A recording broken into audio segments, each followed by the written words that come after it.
You know, there is, and I think that what I'm hearing is correct, is you've got conflicts of usage in any tract of land that you ever try to develop. It doesn't matter. I've been in the land development business and preservation business all my life, and my understanding is that historic use of Oakdale Park was a tourism-related park that brought people into the community to enjoy the community because of its water resources and all of that. And where I see the conflict, and this is something that certainly the governing body has to deal with, a tourism-related park and a park for the community are two different kinds of parks. One is a destination, one is providing a particular use. I would, if you're familiar with the city of Austin, they had that same dilemma many years ago when they were looking at Barton Springs and everything that had to do with Barton Springs, and you know how the local people were crowded out because of the massive attraction of Barton Springs. Well, the way they approached it, the way the city approached it, is they built a neighborhood park in every part of the city for the local people to enjoy the recreation facilities. It's not the only way, but it's a way. Lampasas, about the size of Glenrose, has that historic spring-fed pool there in Lampasas. Get your kids smelling like sulfur all summer, and they'll never have to be bothered by mosquitoes.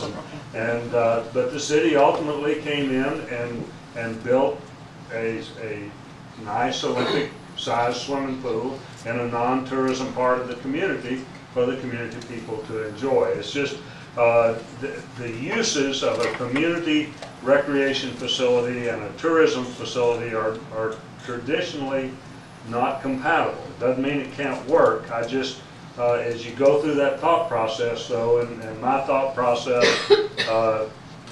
was that of trying to preserve the historic tourism processes in the park. And I'm not saying that's right, I'm just saying that was the direction that I felt I was going.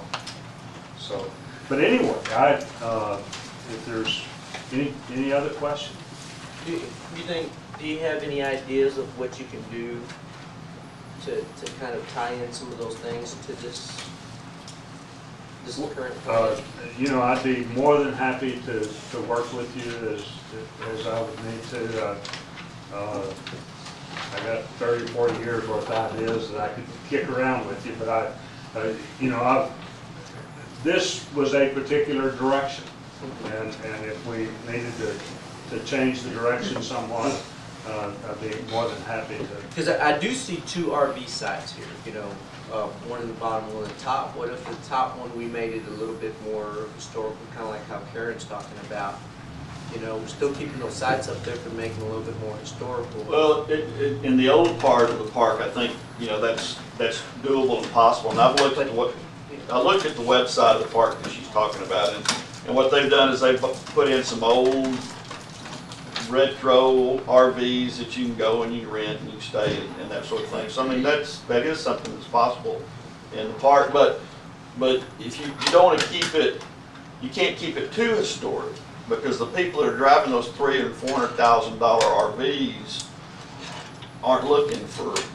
They want the pads and utilities, and they want what you're going to get in a, you know.